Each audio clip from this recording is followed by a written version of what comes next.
Tihar jail এমন একটা জায়গা যেখানে অনেকের সাজা মৃত্যুদণ্ডের পরেও শেষ হয় না। চলুন আজ আমরা তিহারের সেই সব অদেখা কয়েদিদের গল্প শুনব যারা জেলের চার দেওয়ালের মধ্যেই যেন চিরকালের জন্য আটকে গেছে। তিহারে রাত নামলে একটাই নিয়ম চলে, যেটা মুখে বলা হয় না কিন্তু সবাই জানে। কয়েদিদের মধ্যে ফিসফিস করে শুধু একটা কথাই ঘোরে, যাই হোক চোখ খোলা যাবে না। আর এই নিয়মটা ভাঙার মানে কিন্তু সোজা মৃত্যু। তো এই জেলের ভেতরে এমন দুটো জায়গা আছে যেগুলো নিয়ে ভয় আর কৌতূহল দুটোই চরমে।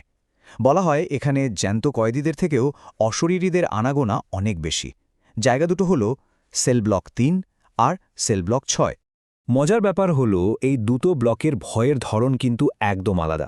একদিকে সেল ব্লক ৬ মানে মহিলাদের ব্যারাক, যেখানে বলা হয় একটা মাত্র মেয়ের আত্মা ঘুরে বেড়ায়। আর অন্যদিকে সেল ব্লক ৩, যেটা ছিল ফাঁসির জায়গা, সেখানে নাকি ফাঁসি হওয়া অগণিত কয়েদির আত্মা একসাথে থাকে। সেল ব্লক ৬-এর গল্পটা কিন্তু বেশ সুনির্দিষ্ট। বলা হয় এক মহিলা কয়েদি মারা যাওয়ার ঠিক আগে চিৎকার করে বলেছিল সে নির্দোষ।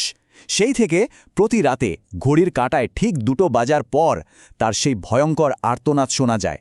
অনেকেই নাকি গভীর চোখ আর অর্ধেক পোড়া মুখওয়ালা একটা সাদা ছায়াকেও দেখেছে, যেটা অস্বাভাবিক স্পিডে দেওয়াল বেয়ে চলাফেরা করে। সেল ব্লক ৬-এর কথা শুনে যদি গায়ে কাটা দেয়, তাহলে সেল ব্লক ৩-এর গল্পগুলো তো রীতিমতো হাড় হিম করে দেওয়ার মতো। কারণ এটাই ছিল পুরানো ফাঁসির ব্লক। রাতের বেলা ডিউটিরত গার্ডরা প্রায়ই বলে যে তাদের কানের কাছে কেউ যেন ফিসফিস করে কথা বলছে। ঝাড়ুদাররা কান্নার আওয়াজ শোনে, যেটা হঠাৎ করেই বিকট হাসিতে পাল্টে যায়। আর সবচেয়ে ভয়ঙ্কর হল অনেকেই নাকি দড়িতে ঝুলন্ত মানুষের ছায়া দেখতে পায়। আসলে সব নিয়ম ভাঙার জন্যই তো কেউ না কেউ থাকে, তাই না? তিহারের ক্ষেত্রে সেই লোকটা ছিল রাহুল। ও সব ভূতের গল্পকে একদমই পাত্তা দিত না, ভাবত এসব শুধু ভয় দেখানোর জন্য বলা হয়। আর ও ঠিক করেছিল জেলের ওই একমাত্র নিয়মটা ও নিজেই ভেঙে দেখবে। তো রাহুলের সাথে ঠিক কি হয়েছিল? প্রথম দিকে ও বাকিদের সব কথা হেসেই উড়িয়ে দিত, কিন্তু তারপরেই সেই মারাত্মক ভুলটা করে বসল। রাত ২টোর সময় কেউ ওর নাম ধরে ডাকতেই ও চোখ খুলে ফেলল। আর তারপরই শুরু হলো আসল যন্ত্রণা। মনে হচ্ছিল ওর বুকের ওপর কেউ বসে আছে, এক অদৃশ্য শক্তি ওর গলা টিপে ধরছে। কিন্তু আসল ভয়টা তখনও বাকি ছিল। আসলে হয়েছিলটা কি?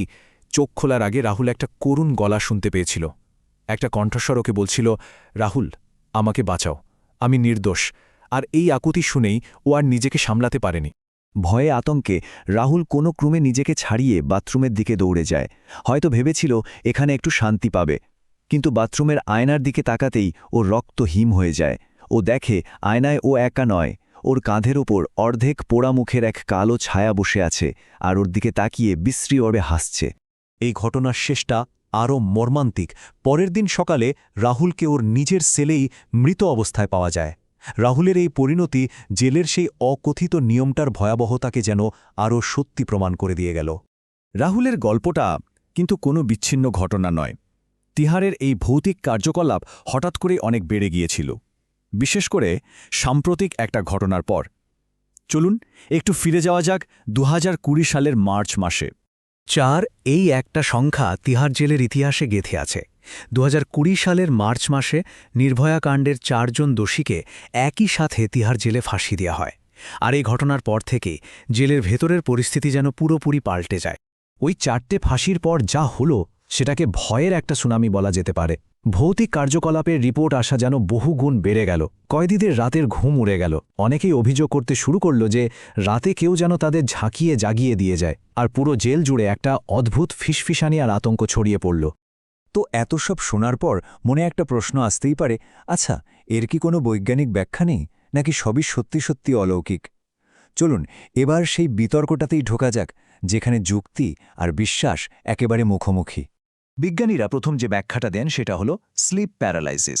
এটা এমন একটা অবস্থা যেখানে আপনার মস্তিষ্ক হয়তো জেগে গেছে, কিন্তু শরীর তখনও ঘুমিয়ে আছে, অবশ্যই আছে। আর এই সময়টায় বুকে চাপ লাগা বা চোখের সামনে ভয়ঙ্কর কিছু দেখার মতো হ্যালুসিনেশন হওয়া কিন্তু খুব সাধারণ একটা ব্যাপার। আরেকটা থিওরি আরও ইন্টারেস্টিং। এর নাম ফসফিন ফ্ল্যাশ। মানে যখন কেউ খুব বেশি ভয় পায় বা মানসিক চাপে থাকে, তখন তার ব্লাড প্রেশার বেড়ে যাওয়ার কারণে চোখের রেটিনা নিজেই কিছু ছবি বা আলোর ঝলকানি তৈরি করতে পারে। অনেক ক্ষেত্রে সেই ছবিটা ভূতের মতোও হতে পারে। কিন্তু এখানেই আসল প্যাচটা। বিজ্ঞান তো না হয় একজনের অভিজ্ঞতা ব্যাখ্যা করল, কিন্তু কয়েদিদের প্রশ্নটা খুব সহজ। যদি এটা ব্যক্তিগত হ্যালুসিনেশন বা স্লিপ প্যারালাইসিস হয় তাহলে জেলের শয়ে শয়ে কয়েদি ঠিক একই সময়ে একই কান্নার আওয়াজ কি করে শুনে বা একই ছায়ামূর্তি কিভাবে দেখে? আর সত্যি বলতে এই একটা প্রশ্নের উত্তর কিন্তু বিজ্ঞানের কাছেও পরিষ্কার নয়।